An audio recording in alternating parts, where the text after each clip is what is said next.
রবিবাসরীয় প্রচারে অধীর চৌধুরী, সঙ্গে ছিলেন বাম কর্মী সমর্থকেরা। রবিবার সকালে বহরমপুর লোকসভার অন্তর্গত বহরমপুর পৌরসভার স্টেশন রোড সংলগ্ন চুয়াপুর এর কাছে থেকে মিছিল করে জনসংযোগ শুরু করেন। পথ চলতি মানুষের সাথে কথা বলেন এবং কুশল বিনিময় করে সাধারণ মানুষের সাথে কথা বলে ভোট প্রচার করেন তিনি। এছাড়া উপস্থিত ছিলেন অন্যান্য নেতাকর্মীরা। এরপর স্বর্ণময়ী বাজার সুতির মাঠ জর্জ কোটের মোড় হয়ে গোড়াবাজার নিমতলা হয়ে মুর্শিদাবাদ জেলা কংগ্রেসের কার্যালয়ে পৌঁছায়। আমি জন্মেছি এই শহরে, আমি বড় হয়েছি এই শহরের মানুষের আশীর্বাদ বরাবর পেয়েছি।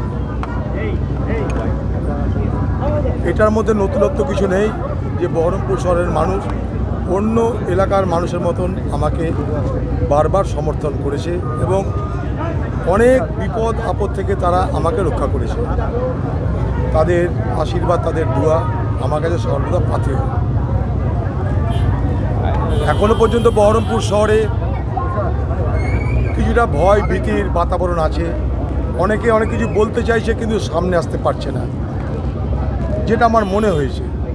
তো আমি বহরমপুরবাসীকে একটাই কথা বলতে চাই যে একটা বুথে একটা ভোট রিগিং করার ক্ষমতা কারো থাকবে না। যদি তৃণমূল একটা বুথে ভোট রিগিং করে বহরমপুরের কোনো বুথ দখল করতে পারে বা মুর্শিদাবাদের কোনো বুথ দখল করতে পারে, আমি রাজনীতি করা ছেড়ে দেব। বহরমপুরের মানুষ এই ভরসাটা রাখবেন। প্রত্যেকটা মানুষ যাকে খুশি ভোট দিন, কিন্তু প্রত্যেকে ভোট দিতে যাবেন। এখানে ভয় ভীতির বাতাবরণকে আমরা ধ্বংস করে নির্বাচনে অংশগ্রহণ করতে চাইছি। মানুষ আপনারা নির্ভয়ে ভোট দিন।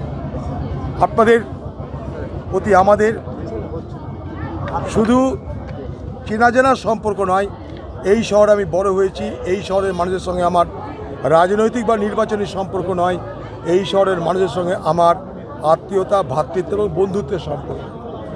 কিন্তু কোথাও কোথাও ভয় ভীতির বাতাবরণ আছে, সেগুলোকে আমাদেরকে লক্ষ্য রেখে ভোটের দিন যাতে কোথাও কোথাও এতটুকু সন্ত্রাস না হয়, সেটাকে আমি নিশ্চিত করব।